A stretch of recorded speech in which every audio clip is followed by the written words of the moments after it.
Good evening everyone. तो कल तक हम लोगों ने जो क्लास पढ़ी थी उसके आगे की आज हम क्लास बताने वाले हैं। ठीक है, तो आज हम पढ़ेंगे सभी जो हमारी मेथड्स होती हैं टीचिंग की, उसके उसमें क्या डिमेरिट्स होते हैं, क्या मेरिट्स होते हैं, या क्या वेज हमको लेने चाहिए ताकि हम एक प्रॉपर मेथड को यूज़ कर सकें किसी भी टॉपिक को पढ़ाने के लिए। ठीक है, तो सबसे पहले जो मेथड है वो क्या है, लेक्चर मेथड। कल मैंने आप सभी को लेक्चर मेथड के बारे में बहुत कुछ एक्सप्लेन किया था। लेक्चर मेथड वो मेथड होती है जब जो टीचर है वो एक्सप्लेन कर रहा होता है होल क्लास को, और इसमें टीचर का इन्वॉल्वमेंट ज़्यादा होता है क्योंकि ये टीचर सेंटर्ड मेथड कहलाती है टीचिंग के लिए।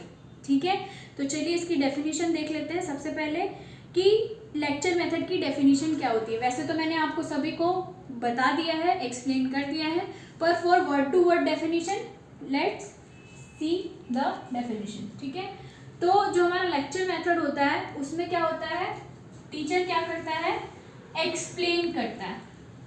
टीचर क्या करता है, एक्सप्लेन करता है। अब एक्सप्लेन वो क्या करेगा, टीचर एक्सप्लेन क्या करेगा, किसी भी टॉपिक के प्रिंसिपल्स यानी कि सिद्धांत, फैक्ट्स, तथ्य, आइडियाज। ठीक है, और इसको सुनेगा कौन, सुनने वाला कौन है, जो स्टूडेंट्स हमारी क्लास के हैं वो क्या करेंगे, इसमें जो स्टूडेंट्स होते हैं वो क्या करते हैं, वो सिर्फ जो टीचर के द्वारा पढ़ाया जा रहा है उसके नोट्स बनाते हैं, राइटिंग का काम करते हैं। ठीक है, तो हमारा यहाँ पे एक्टिव पार्टिसिपेंट कौन हो गया, टीचर। टीचर हमारा क्या है, एक्टिव पार्टिसिपेंट। इस मेथड में टीचर क्या है, एक्टिव पार्टिसिपेंट, यानी सबसे ज्यादा काम कौन कर रहा है, टीचर। ठीक है, टीचर जो है किसी भी टॉपिक को क्या कर रहा है, लेक्चर दे करके समझा रहा है, एक्सप्लेन कर रहा है, उसके प्रिंसिपल्स, फैक्ट्स और आइडियाज को क्या करता है, एक्सप्लेन करता है। तो टीचर यहाँ पे सबसे ज्यादा क्या है, एक्टिव पार्टिसिपेंट है। स्टूडेंट्स हमारे क्या है, पैसिव पार्टिसिपेंट्स हैं। क्यों, क्योंकि वो सिर्फ लिखने और नोट्स बनाने का काम करते हैं। ठीक है, स्टूडेंट्स क्या है हमारे, पैसिव पार्टिसिपेंट्स।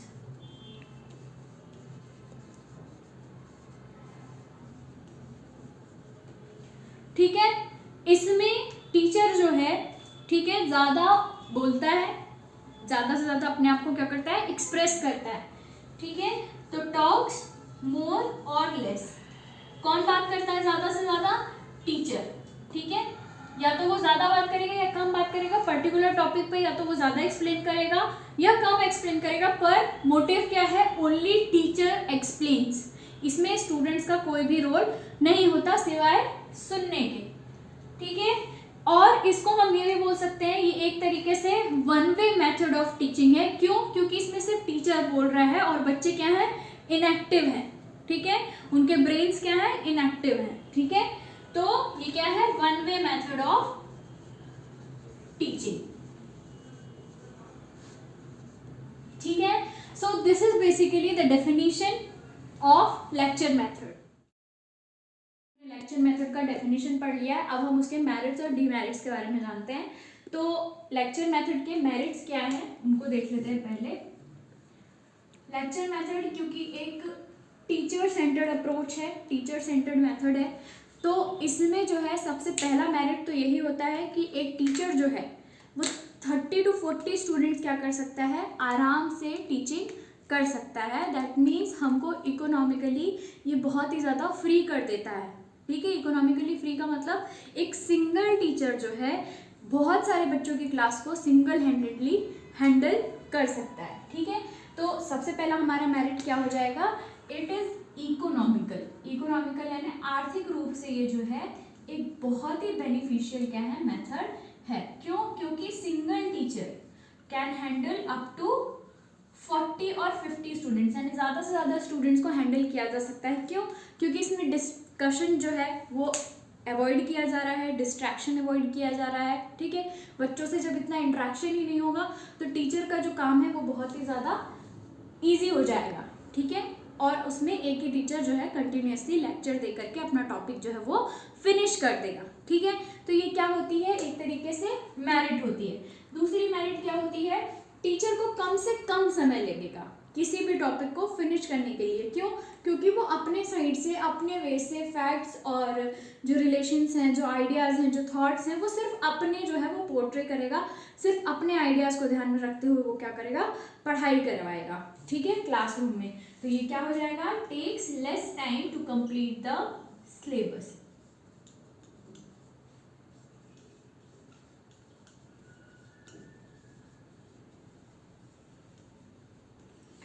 ठीक है, अब तीसरा जो है हमारा वो क्या हो सकता है कि ये टीचर का काम क्या कर देगा, आसान कर देगा, ठीक है। तो simplifies the work of teacher. कैसे आसान हो जाएगा? क्योंकि टीचर को बहुत ज़्यादा लेसन प्लान बनाने की या उसमें टीचिंग एड्स का यूज़ करने की आवश्यकता नहीं होगी, ठीक है। उसको बहुत ज़्यादा सोचने की आवश्यकता नहीं होगी कि बच्चों से क्या सवाल करना है, उनसे क्या आंसर एक्सपेक्ट किया जा सकता है, उस आंसर के एक्सपेक्टेशन के थ्रू हम और क्या सवाल कर सकते हैं। तो ये सारा जो है हम जो लेसन प्लान में चीज़ें बनाते हैं उसको बनाने की जो रिक्वायरमेंट है वो क्या हो जाएगी, ख़त्म हो जाएगी, ठीक है। तो इसीलिए ये क्या करेगा, वर्क को क्या कर देगा, सिंप्लीफाई। और क्योंकि टीचर जो है सिंगल हैंडेडली हैंडल कर रहा है क्लास को, उसको इंटरेक्शन भी नहीं करना है, जिसकी वजह से उसके डिस्ट्रैक्शंस भी क्या हो जाएंगे, अवॉइड हो जाएंगे, ठीक है। इस मेथड के थ्रू आप क्लास में डिस्ट्रैक्शंस को क्या कर सकते हैं, अवॉइड कर सकते हैं, ठीक है। तो इसमें इंटरप्शन भी नहीं होगा, इंटरप्शन एंड डिस्ट्रैक्शन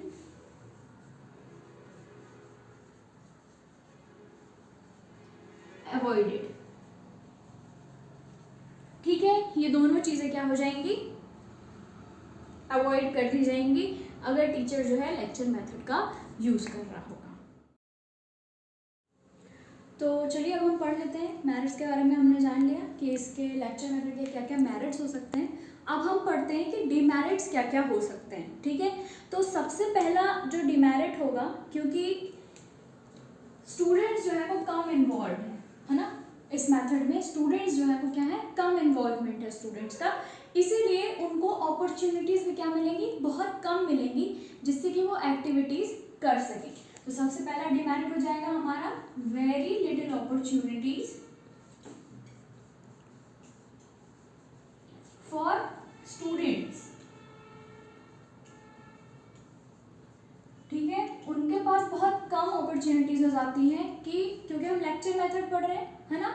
तो आप जब कंटिन्यूसली एक जन वन वे मेथड से जब वो टीचिंग कर रहा है तो उसके पास, टीचर के पास बहुत सारी अपॉर्चुनिटीज हैं, वो बहुत सारी चीज़ें बता रहा है, और बच्चे क्या है, पैसिव लिसनर्स हैं, ठीक है। वो सिर्फ क्या कर रहे हैं, सुन रहे हैं, ठीक है। तो क्या होगा कि उनके पास बहुत ही कम अपॉर्चुनिटीज होंगी जिसमें वो खुल करके बाहर आ सकते हैं, ठीक है। उनकी इंटरेस्ट, एबिलिटीज, उनकी जो स्किल्स हैं वो भी टीचर्स को फाइंड करने में प्रॉब्लम जाएगी, या वो बाहर उतनी ज़्यादा नहीं आ सकती, ठीक है। तो सेकंड पॉइंट है हमारा इंटेलिजेंस, और कह सकते हैं स्किल्स, ठीक है। जो टैलेंटेड बच्चों की स्किल्स हैं या उनका इंटेलिजेंस है वो क्या हो जाएगा, निगलेक्ट, ठीक है। ये चीज़ नकार दी जाएगी, क्यों? क्योंकि उनको सवाल जवाब या डिस्कशन का टाइम ही प्रोवाइड नहीं किया जा रहा है, ठीक है। नेक्स्ट चीज ये हो जाएगा, क्योंकि जब आप क्लास में पढ़ा रहे हो, है ना, तो अगर आप लेक्चर मेथड का यूज करके पढ़ा रहे हो तो क्या होगा, क्लास में मौजूदा 30 बच्चों में से बहुत सारे ऐसे होंगे जिनको लेक्चर मेथड से पढ़ाई गई चीज़ समझ में आना कम होती है, ठीक है, मतलब वो कम हो जाएगी। क्यों? क्योंकि सिर्फ एक जन बोलने वाला है, कुछ बच्चे लेस अटेंटिव होते हैं क्लास में, है ना, उनको समझने में क्या होती है, प्रॉब्लम होती है, ठीक है। तो ये क्या हो जाएगी, एक तरीके से डिमेरिट है। क्यों? क्योंकि बहुत ज़्यादा जल्दी क्या है, इसको पढ़ाया जा रहा है,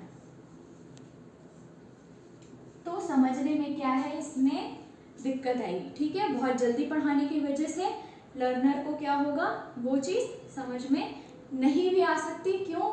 क्योंकि हमारे पास जो स्लो लर्नर्स होते हैं उनको इसमें प्रॉब्लम जा सकती है, ठीक है। तो ये थे हमारे मेरिट्स और डिमेरिट्स लेक्चर मेथड के। तो चलिए अब मेरिट्स और डिमेरिट्स तो देख लिए, अब इन डिमेरिट्स को दूर करने के लिए हम क्या करें कि हमारी लेक्चर मेथड जो है वो एक सक्सेस हो सके, ठीक है, यानी कि उसको इम्प्रूव कैसे किया जा सकता है, ठीक है। तो चलिए अब हम उसको देख लेते हैं। तो चलिए अब हम देख लेते हैं कि ऐसे कौन कौन से वेज होते हैं जिससे हम जो है अपनी टीचिंग को या लेक्चर मेथड को जो है क्या कर सकते हैं, इम्प्रूव कर सकते हैं। तो हम क्या लेंगे, veg by which it can be improved, ठीक है। तो हमको ऐसे कौन कौन सी चीज़ों को ट्राई करना है, ऐसे कौन कौन से स्टेप्स लेने हैं जिससे हम क्या कर सकते हैं, अपनी लिटरेचर मेथड को क्या कर सकते हैं, इफेक्टिव बना सकते हैं क्लासरूम टीचिंग के अंदर, ठीक है। तो सबसे पहला काम जो हमको करना है वो क्या करना है, रीडिंग नोट्स को क्या करना है, अवॉइड करना है। यानी कि क्योंकि आप एक लेक्चर प्रोवाइड कर रहे हो, ठीक है, आपने वो चीज़ आपको पहले से आती है, ठीक है, तो आपको कोई भी नोट्स की हेल्प लेकर के बच्चों को नहीं पढ़ाना है। दैट मीन्स जब आप नोट्स को रीड करोगे तो आप टिपिकल वर्ड्स का यूज़ करोगे, ठीक है। तो वहाँ पे क्या होगा कि बच्चों का ध्यान जो है वो क्या होगा, भटकेगा। तो आपको क्या करना है, सबसे पहला पॉइंट क्या करना है, अवॉइड रीडिंग नोट्स। आप जो भी नोट्स प्रिपेयर करके ले जाते हैं रिगार्डिंग द टॉपिक, आपको क्या करना है, उसको रीड करके बच्चों को नहीं पढ़ाना है, ठीक है। आपको क्या करना है, आप अपनी नोट्स रख लीजिए, अपने पॉइंट्स बना लीजिए, उसको डेस्क पे रख दीजिए और उसकी हेल्प लेकर के आप पढ़ा सकते हैं। पर कंटिन्यूअसली अगर आप इस बुक को इस तरीके से पकड़ करके पढ़ाएंगे तो वो जो आपकी क्लास है वो इंटरैक्टिव या एक्टिव नहीं रह जाएगी, ठीक है। तो सेकेंड पॉइंट जो हमारा आता है वो होता है मेंटेनिंग आई कॉन्टेक्ट।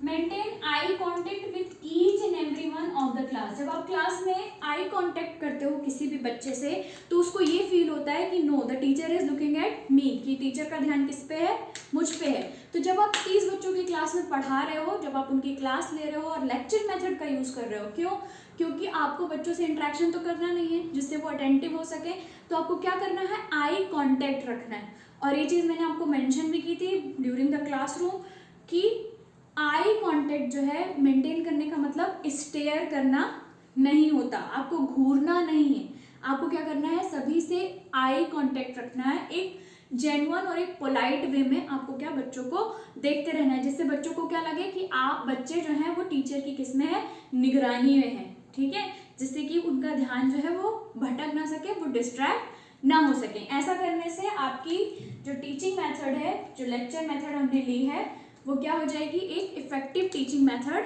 बन जाएगी। नेक्स्ट पॉइंट क्या होता है, आपको जो लैंग्वेज यूज करनी है वो कैसी यूज करनी है, सिंपल और इजी लैंग्वेज का यूज करना है, ठीक है। आपके जो वर्ड्स होने चाहिए वो अच्छे होने चाहिए, अच्छे यानी कि बहुत ही आसान भाषा में बच्चों को समझ में आने चाहिए। आपकी जो क्लास होनी चाहिए बाइलिंगुअल होनी चाहिए, ठीक है। अगर आप किसी अदर स्टेट के हो या राजस्थानी जहाँ के भी हो, उधर पे आप बच्चों को मदर टंग में भी एक्सप्लेन कर सकते हैं कुछ टॉपिक को, क्योंकि न्यू जो NEP है हमारा नेशनल एजुकेशन पॉलिसी, उसमें 3 लैंग्वेजेस को फोकस किया गया है, ठीक है। एक होती है आपकी मदर टंग जो बच्चों को सिखानी ज़रूरी है, दूसरी हो गई आपकी हिंदी और तीसरी हो गई आपकी इंग्लिश, ठीक है। तो ये मदर टंग में भी आपको पढ़ाना आजकल बहुत ही ज़्यादा इंपॉर्टेंट हो गया है। NEP गाइडलाइन से वो क्या कहती है कि आपको बच्चे को बाइलिंगुअल तो पढ़ाना ही है, बाइलिंगुअल मतलब 2 लैंग्वेजेस में, ठीक है। जो आपकी लोकल लैंग्वेज हो वो भी पढ़ानी है, यानी हिंदी और इंग्लिश, यानी 2 लैंग्वेजेस में तो आपको बच्चे को एक्सप्लेन करना ही है। लेकिन if you belong to another state, जहाँ पे कोई आपकी एक स्टेट लैंग्वेज है या लोकल लैंग्वेज है, तो वहाँ पे आपको बच्चे को मदर टंग में भी एक्सप्लेन करना क्या हो जाएगा, उसको नेसेसरी हो जाएगा। दैट्स वाई आप जब भी कोई भी टॉपिक लेते हैं और आप लेक्चर मेथड में लेते हैं तो आपको क्या करना है, उसकी लैंग्वेज को क्या कर देना है, सिंप्लीफाइड कर देना है, जिससे आसानी से बच्चों को क्या आ जाए, समझ में आ जाए, ठीक है। नेक्स्ट थिंग आपको क्या करनी है, provide breaks during the class.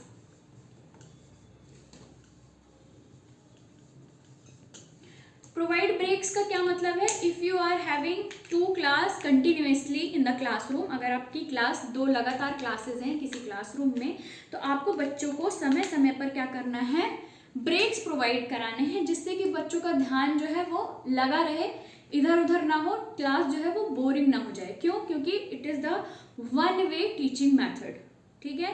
तो आई होप आपको ये चीज़ें समझ में आई होंगी लेक्चर मेथड के बारे में। चलिए अब हम दूसरी मेथड को करते हैं। हम क्या पढ़ने वाले थे, डिस्कशन मेथड, है ना। कल ही मैंने आपको बताया है कि डिस्कशन जो है वो 2 तरीके से किया जा सकता है। डिस्कशन मेथड जो है हम 2 तरीके से यूज करते हैं, ठीक है। पहली क्या होती है हमारी, पहला डिस्कशन मेथड जो होता है वो टीचर सेंटर्ड होता है, ठीक है। टीचर सेंटर्ड डिस्कशन क्या होता है, इनफॉर्मल होता है। एक होता है टीचर सेंटर्ड डिस्कशन मेथड और एक होता है स्टूडेंट सेंटर्ड। अब मैंने आपको ये बता दिया था कि जब भी ये सेंटर्ड चीज आएगी उसके आगे अगर टीचर लगा है तो एक्टिव पार्टिसिपेशन किसका है इस मेथड में, टीचर का, ठीक है। और अगर स्टूडेंट लगा है तो इसमें एक्टिव पार्टिसिपेशन किसका होगा, स्टूडेंट का, ठीक है। ज्यादातर काम कौन करेगा इसमें, टीचर, और इसमें कौन ज्यादातर काम करेगा, स्टूडेंट, ठीक है। तो डिस्कशन मेथड जब हम पढ़ते हैं तो उसमें टीचर सेंटर्ड जो भी मेथड होती है, टीचर सेंटर्ड जो डिस्कशन मेथड होती है वो क्या होती है, इनफॉर्मल होती है। इनफॉर्मल मतलब इसका जो टॉपिक है वो कौन प्रोवाइड कराएगा, टीचर प्रोवाइड कराएगा, और बच्चों का इंटरेस्ट हो चाहे नहीं हो, उनकी स्किल हो उसमें या नहीं हो, they need to discuss it, ठीक है। उनको इसमें जवाब देना पड़ेगा, डिस्कशंस में पार्टिसिपेट करना पड़ेगा, ठीक है। But in student centred we have 3 more things, that is class discussion. सबसे पहले क्लास में कोई टॉपिक दिया जाए उसके बारे में डिस्कशन करना। कॉन्फ्रेंस में, कॉन्फ्रेंस मतलब जो ग्रुप डिस्कशन होता है उसी को कॉन्फ्रेंस कहते हैं। ग्रुप डिस्कशन मतलब जिसमें 2 से 4 ग्रुप्स हो और वो पर्टिकुलरली किसी एक टॉपिक पे डिस्कस कर रहे हो, ठीक है, तो हम उसको कॉन्फ्रेंस कहते हैं। तीसरा हम क्या कहते हैं, थर्ड इज, तीसरा क्या होता है, रोल। क्लास डिस्कशन होता है, कॉन्फ्रेंस होता है और होते हैं सेमिनार्स,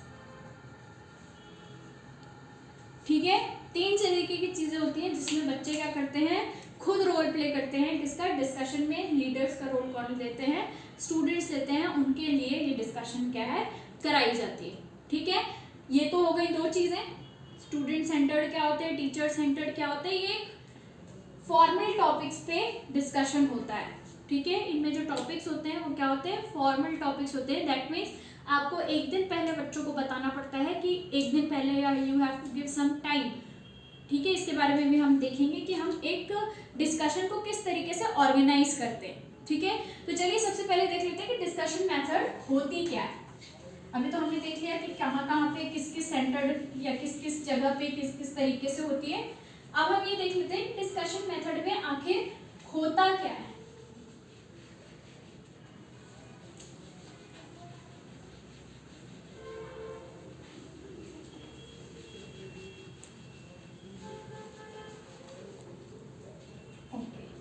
सो डिस्कशन मेथड क्या होती है, मैंने अभी आपको बताया कि आपके पास क्या होता है, एक टॉपिक होता है,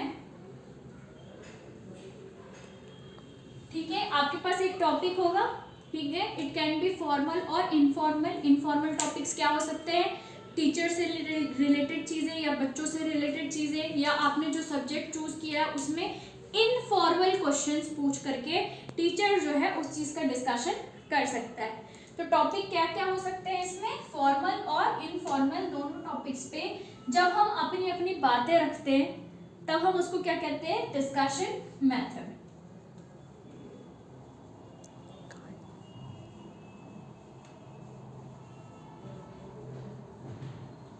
इन टॉपिक्स पे जब हम फैक्ट्स, हम मतलब टीचर, आइदर टीचर और स्टूडेंट्स दोनों ही हो सकते हैं इसमें इन्वॉल्वमेंट, ठीक है। क्योंकि हम डिस्कस करने के लिए कभी भी 2 लोगों की जरूरत होती है, ये 2 वे चीजें हो सकती है। मैं अकेले तो कोई टॉपिक डिस्कस नहीं कर सकती, है ना। There must be some other person जिससे मैं डिस्कस कर रही हूँ, उसके भी ओपिनियंस मैटर करते हैं उधर पे, ठीक है। तो आपको क्या करना है, डिस्कशन मेथड में हम कोई भी जो टॉपिक लेते हैं या तो वो इनफॉर्मल होता है या फॉर्मल टॉपिक होता है, उस पर हम क्या देते हैं, अपने फैक्ट्स, आइडियाज देते हैं, ठीक है। उस चीज के बारे में उसका क्या रिलेशन है वो बताते हैं, ठीक है। ये सारे पॉइंट्स कौन बताता है, आइदर टीचर और स्टूडेंट, इस चीज को कौन कौन बता सकते हैं? स्टूडेंट भी बता सकता है और टीचर भी बता सकते हैं। क्यों? क्योंकि एक हम क्या यूज कर रहे हैं? डिस्कशन क्रिएट कर रहे हैं, ठीक है। किसी भी टॉपिक के बारे में हम क्या कर रहे हैं? डिस्कस कर रहे हैं। नाउ कल का होमवर्क भी था बहुत सारी चीजों का, तो अब आप मुझे टाइप करके बताएंगे कि डिस्कशन मेथड को हम कहाँ पे यूज कर सकते हैं और कौन से सब्जेक्ट में, कौन से टॉपिक में यूज किया जा सकता है, ठीक है। फटाफट से टाइप करके बताइए।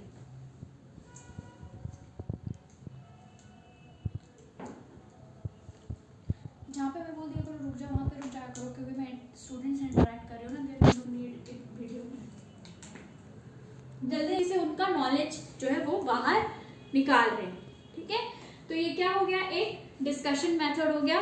प्लस मैथ्स में भी शेप्स और टाइम्स में कि ये कौन सा शेप है, सवाल पूछ सकते हैं, ठीक है। या ये शेप का आपने और क्या क्या चीज़ें देखी हैं, ठीक है। इससे भी हम बच्चों का नॉलेज जो है वो देख सकते हैं कि किस सब्जेक्ट में कितना है। प्लस उस चीज़ के बारे में हम क्या कर सकते हैं? जान सकते हैं कि किस बच्चे को मतलब किस चीज़ में प्रॉब्लम आ रही है। क्यों? क्योंकि हम बच्चों को क्या कर रहे हैं? मौका दे रहे हैं अपनी बात रखने का, ठीक है। इस मेथड में आपको समझ में आ गया होगा कि हम बच्चों को भी सेम अपॉर्चुनिटी प्रोवाइड कर रहे हैं, ताकि बच्चे जो है अपना खुल के बात रख सके और उनकी स्किल्स के बारे में भी हम उनको एक्सप्लेन कर सकते हैं, ठीक है। Now let's move on to merits and demerits, ठीक है। मेरिट्स क्या क्या है, डीमेरिट्स क्या क्या है? बिल्कुल सही Prachi, GK parts of body, parts of arms, हाँ बिल्कुल सही, ठीक है। जब हम इसको आगे चल के पढ़ेंगे ना, तो एक प्रश्नोत्तर विधि होती है, क्वेश्चनिंग मेथड, ठीक है। तो उसमें ज़्यादा डिस्कशन मेथड जो है ना, वो समहाउ क्वेश्चनिंग मेथड से भी मेल खाती है। They both are kind of similar, ठीक है। तो उधर पे कंफ्यूज नहीं होंगे। हम क्वेश्चनिंग मेथड भी पढ़ेंगे, जिसको हम कहते हैं प्रश्नोत्तर विधि, यानी प्रश्न और उत्तर करने वाली विधि या मेथड, ठीक है। तो उधर पे बिल्कुल कंफ्यूज नहीं होंगे, पर मैं वहाँ पे भी आपको एक्सप्लेन करूँगी। तो चलिए अब हम इसको जान लेते हैं कि डिस्कशन मेथड जो हमारा होता है वो उसके मेरिट्स क्या होते हैं। मेरिट्स सबसे पहला ये होता है कि क्योंकि आप बच्चों को सोचने का मौका दे रहे हैं, सवाल देने का मौका दे रहे हैं, सवाल करने का मौका दे रहे हैं, तो उनका क्या होगा? थिंकिंग जो है वो बढ़ेगी, ठीक है। स्टिमुलेट थिंकिंग क्या करेगा? उनकी सोच को बढ़ाएगा। क्यों? क्योंकि बच्चे क्या कर रहे हैं? जवाब दे रहे हैं, ठीक है। बच्चों को क्या है? उस चीज से, सवाल से क्या उनका थिंकिंग जो है, थिंकिंग प्रोसेस, सोचने की शक्ति जो होगी वो बढ़ेगी, ठीक है। इसके बाद क्या होगा? Pooling of knowledge and ideas. Pooling of knowledge का क्या मतलब होता है? आप लोगों ने पूल देखा है, वाटर पूल, उसमें क्या भरा होता है? पानी भरा होता है ना। तो ऐसे ही जो हमारा ब्रेन है, उसमें बहुत सारे थॉट्स और बहुत सारे फैक्ट्स होते हैं जो हम जनरली सब जगह पे देखते रहते हैं, ठीक है। पूलिंग ऑफ नॉलेज का क्या मतलब होता है कि आप उन चीज़ों को करेक्टली किधर पे यूज कर रहे हो, उस चीज़ के लिए आप क्या करते हो? बच्चों को मौका देते हो कि इस जगह पे आपको करेक्टली जो आपने देखा है, ठीक है। जैसे हम मीन्स ऑफ ट्रांसपोर्ट की बात कर रहे थे, उन्होंने देखा है उस चीज़ को वहाँ पे, ठीक है, लेकिन वो जनरली इस चीज़ को नॉलेज नहीं समझते। पर जो हमारे आसपास जो चीज़ें चल रही होती हैं, उससे भी हमको नॉलेज मिलता है। ये हमने फर्स्ट सेम में पढ़ा था एजुकेशन में कि हमको एजुकेशन कहाँ कहाँ से मिलता है, ठीक है। तो उधर से भी बच्चों को एजुकेशन तो मिल गया, लेकिन वो कहाँ स्टोर है? उनके पूल में, उनके ब्रेन में। तो अब उसको बाहर कौन निकालेगा, ताकि वो एक्टिवली पार्टिसिपेट करते रहे और वो हर चीज़ में नॉलेज ढूंढते रहें? कैसे पॉसिबल हो पाएगा? हम करेंगे पॉसिबल। कैसे? बच्चों की नॉलेज को पूल करके, यानी उन पे और सवाल करके और डिस्कशन करके हम क्या कर सकते हैं? बच्चों को सोचने पे मजबूर कर सकते हैं और जो आसपास गतिविधियां चल रही है सराउंडिंग से सीखने पे भी मजबूर कर सकते हैं कि आप उस चीज़ को, आप ज़्यादा से ज़्यादा चीज़ों को नोटिस कीजिए, है ना। क्योंकि आपने क्या नोटिस किया है वो कहाँ स्टोर हो जाता है? आपके ब्रेन में, और आप उसको सवाल करके क्या कर सकते हो? पूल कर सकते हो, ठीक है। इसके बाद क्या है? Analysation and integration of facts and ideas. यही मैंने आपको कहा कि आप क्या कर सकते हो, एनालाइज कर सकते हो और इंटरैक्ट कर सकते हो बच्चों से किस चीज के बारे में, जो उनके पास आइडियाज हैं या उनके जो थॉट्स हैं। ठीक है, अगर आप बच्चों से डिस्कस कर रहे हो तो आप उनके आइडियाज को भी समझ सकते हो और उनके क्या थॉट्स हैं आप उसको भी क्या कर सकते हो, समझ सकते हो। ठीक है, इसके बाद डिस्कवरिंग टैलेंटेड स्टूडेंट्स। अब लेक्चर मेथड में जैसे हमने पढ़ा था कि हमको बच्चों के टैलेंट्स और स्किल के बारे में पता नहीं चल रहा था। क्यों नहीं पता चल रहा था? क्योंकि हम बच्चों से सवाल ही नहीं पूछ रहे थे। पर यहाँ पे क्या होगा, हम उनके आइडियाज को क्या कर सकते हैं, उनके टैलेंट को क्या कर सकते हैं, डिस्कवर कर सकते हैं।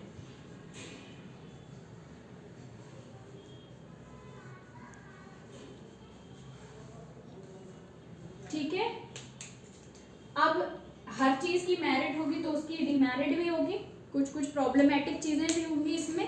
ठीक है, तो वो भी देख लेते हैं, फटाफट देखेंगे क्योंकि it's about 6:50। Requires more time and efforts. अच्छा, अब जब मैं डिस्कस करूंगी किसी चीज को तो सबसे ज्यादा क्या लगेगा, उसमें टाइम लगेगा।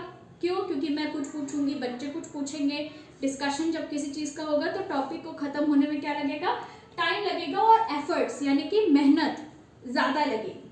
ठीक है, more time and effort. Notes की बिल्कुल चिंता नहीं करेंगे, नोट्स पहुंचा दिए जाएंगे आपके पास। ठीक है, नोट्स की बिल्कुल टेंशन नहीं लेनी है। इसके बाद इन्वॉल्व अननेसेसरी आर्ग्यूमेंट्स। कभी कभी क्या हो जाएगा, कुछ पॉइंट ऐसे निकल आएंगे जिसपे आप बात करेंगे, बच्चे कुछ और बोलेंगे। कभी कभी अननेसेसरी, कभी कभी क्या होगा, आप लोगों के जो पॉइंट्स होंगे वो क्या करेंगे, क्लैश करेंगे। क्लैश करेंगे मतलब बहस या वाद विवाद का कारण बन सकता है। ठीक है, तो क्या होगा, avoid unnecessary, involve unnecessary arguments. आप टॉपिक से भटक के क्या करने लग जाएंगे, उनकी बातों को, फैक्ट्स को रीचेक करने लग जाएंगे। ठीक है, कई बार ऐसा होगा कि डिस्कशन में, क्योंकि क्लास डिस्कशन है, कुछ स्टूडेंट्स के पास इतने ज़्यादा फैक्ट्स होंगे या आवाज़ तेज होगी या कॉन्फिडेंट ज़्यादा होते हैं बच्चे। कभी कभी क्लासरूम में हमारे पास दो टाइप के बच्चे होते हैं। तो अगर कोई कॉन्फिडेंट बच्चा होगा तो वो क्या करेगा, डोमिनेट करने लग जाएगा अदर स्टूडेंट को। तो स्टूडेंट में डोमिनेट,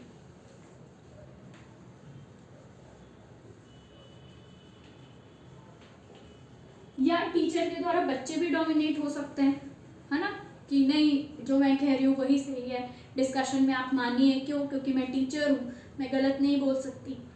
ठीक है, जो ये टॉपिक उठाया मैंने, ये अभी लास्ट में के 2 मिनट में आपको इस चीज़ के बारे में भी लेक्चर देने वाली हूँ कि मैं टीचर हूँ और मैं कभी गलत नहीं हो सकती। ठीक है, नेक्स्ट पॉइंट क्या है हमारा, नेक्स्ट डीमेरिट पॉइंट क्या है, नेक्स्ट जो डीमेरिट पॉइंट है हमारा क्या है कि ये सभी टॉपिक्स के लिए सुटेबल नहीं है। Discussion method is not suitable for every topic. हम हर टॉपिक के लिए इस डिस्कशन मेथड का यूज नहीं कर सकते। अब मुझे अगर क्लास में पाइथागोरस थ्योरम पढ़ानी तो मैं बच्चों से सवाल थोड़ी करूंगी कि पाइथागोरस को जानते हो, थ्योरम जानते हो क्या होता है। नहीं करूंगी मैं सवाल, क्योंकि मैं नहीं कर सकती, क्योंकि बच्चों को इस चीज़ के बारे में पता ही नहीं है। तो मुझे उस टाइम पे क्या लेक्चर मेथड का ही यूज़ करना पड़ेगा, है ना। तो मैं लेक्चर मेथड का यूज़ करूँगी, ना कि डिस्कशन मेथड का। जैसे बहुत सारे टॉपिक है जिन पे हम डिस्कशन मेथड का यूज़ नहीं कर सकते। ठीक है, अब एक सिंपल सा पॉइंट बचा है, organising a discussion in classroom. ठीक है, आप क्लासरूम में किस तरीके से डिस्कशन को जो है वो ऑर्गेनाइज करोगे। क्लासरूम में आप जब भी डिस्कशन को ऑर्गेनाइज करोगे तो आप क्या करोगे, क्योंकि आप सभी लोग जो है क्लासरूम में डिस्कशन जो है वो ज़रूर कराते होंगे, लेकिन आपको एक प्रॉपर नॉलेज होना चाहिए कि अगर आपको क्लासरूम में डिस्कशन करानी है तो उसका तरीका क्या होता है। ठीक है,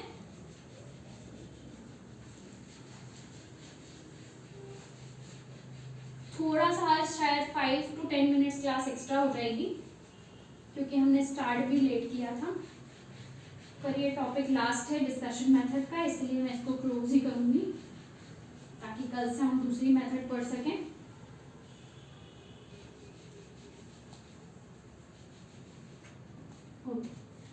So how you can organize a discussion in the classroom? How to organize discussion? सबसे पहले आपको क्या करना है, जो सबसे पहला स्टेप होगा डिस्कशन का वो क्या होगा, आपका ऑब्जेक्टिव क्या है डिस्कशन कराने का। ठीक है, ये सब चीजें अपन किस में लिखते हैं पता है, लेसन प्लान में। जो हमारा लेसन प्लान होता है ना उसमें हम इसके क्या लिखते हैं, ऑब्जेक्टिव। सबसे पहला हमारा मोटिव क्या है,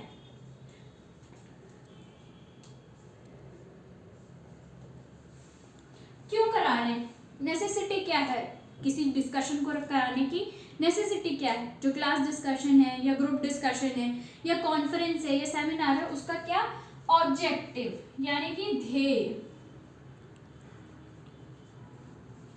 ठीक है, ये क्या है, लक्ष्य क्या है। ठीक है, क्यों करा रहे हो आप। ठीक है, तो इसीलिए हम क्या कराते हैं, क्लासरूम डिस्कशन में सबसे पहला हमारा पॉइंट क्या होता है, ऑब्जेक्टिव्स। इसके बाद हम बच्चों को क्या देते हैं, टॉपिक देते हैं। जो भी टॉपिक पे हमको डिस्कशन चाहिए, हम ऑन द स्पॉट अगर दे रहे हैं, डिस्कशन के जो टॉपिक्स होते हैं ना, अगर हम उनको ऑन द स्पॉट दे रहे हैं उसको अलग चीज़ बोलते हैं। अगर हम उनको पहले से कोई टॉपिक दे वो चीज़ अलग होती है। ठीक है, तो हमको क्या करना है, बच्चों को क्या करना है, सभी मेंबर्स को at least members of the group should know the topic. Not only know the topic, they have to do preparation and research also. उनको सिर्फ उस टॉपिक के बारे में पता ही नहीं होना चाहिए, बल्कि उनको उस चीज़ के बारे में रिसर्च भी करनी है कि जो टॉपिक उनको मिला है वो क्या है, उसके बारे में प्रिपरेशन भी करनी है। ठीक है, तो आपको पहले से उनको टॉपिक जो है वो बता के रखना है अगर आप क्लास में डिस्कशन कराना चाहते हैं तो। ठीक है, now next is leader. Why do we need a leader? हमको लीडर या नायक नेता या नेतृत्व करने के लिए किसी पर्सन की जरूरत क्यों होती है? क्योंकि अगर आपके पास 10 लोगों का ग्रुप है या 4 लोगों का 5 लोगों का ग्रुप है, तो उस ग्रुप में बात करने के लिए उनको एक फेस ढूंढना चाहिए, एक ऐसा व्यक्ति जो उनकी बात को क्या कर सके, कन्वे कर सके। ठीक है, क्योंकि अगर सारे बच्चे एक साथ बोलने लग जाएंगे एक ग्रुप के, तो हमको कुछ भी समझ में नहीं आएगा। तो हमको सबसे पहले क्लास में क्या बना देना है, क्लास में नहीं, हर ग्रुप का क्या बनाना है, एक लीडर। ठीक है, यहाँ पे मैं लीडर पर ग्रुप लिख देती हूँ। अगर आपने क्लास में 2 ग्रुप बनाए हैं तो आपको 2 लीडर्स चुनने होंगे जो अपोजिशन टीम के होंगे और बात करेंगे आपस में, टॉपिक रखेंगे पर्टिकुलर ग्रुप का। ठीक है, now the next thing is, हमको जो शाय बच्चे हैं उनको क्या करना है, मोटिवेट करना है कि वो ग्रुप में अपनी बात को रखें। ठीक है, we need to motivate the shy student और एनकरेज द स्टूडेंट्स। तो आप जब भी ग्रुप बनाएं तो ऐसा मत कीजिएगा कि किसी एक ग्रुप में ज़्यादा बोलने वाले बच्चों को और किसी एक ग्रुप में शाय बच्चों को रख दिया, आप उनमें से टैलेंट नहीं निकाल पाओगे। ठीक है, आपको उनको मिक्सअप करके रखना है। ठीक है, एनकरेज स्टूडेंट्स टू स्पीक। बोलने के लिए आपको क्या करना है, उनको एनकरेज करना है। ठीक है, मोटिवेट करना है। Point should be Fairlie considered. आपको क्या करना है, बिल्कुल फेयर गेम खेलवाना है बच्चों को, फेयर डिस्कशन होना चाहिए। उसके जो पॉइंट्स हैं, आप जो बच्चे अपनी बातों को रख रहे हैं, ठीक है, वो क्लियर होने चाहिए। ठीक है, point should be Fairlie clear. ठीक है, पॉइंट्स आपके जो बच्चे अपने पॉइंट्स रख रहे हैं पर्टिकुलर टॉपिक पे, उनके जो पॉइंट्स होंगे वो क्या होने चाहिए, क्लियर होने चाहिए। ठीक है, ये नहीं कि कुछ भी फैक्ट रख दिया, नहीं। If you are spitting a fact, अगर आप फैक्ट बोल रहे हो किसी चीज़ के बारे में तो वो फैक्टफुल ही होना चाहिए। ठीक है, जैसे अगर मैं कहती हूँ कि सन जो है वो ईस्ट से निकलता है, ठीक है, तो ये फैक्ट है, ये कभी बदल नहीं सकता और कोई नहीं बदल सकता। ठीक है, कि सन जो है वो अर्थ के ईस्ट साइड से उगता है। तो ये फैक्ट हो गया। और साइंस के जो फैक्ट्स होते हैं ना वो कभी भी बदल नहीं सकते और ना ही किसी बच्चे को उसको बदलना चाहिए। तो आप भी इस चीज़ का ध्यान रखेंगे कि जो फैक्ट्स हैं जो बच्चे बोल रहे हैं उनका पॉइंट जो है वो एकदम क्लियर हो और आप भी क्या रहोगे उस चीज़ में फेयर रहोगे। Should have proper and,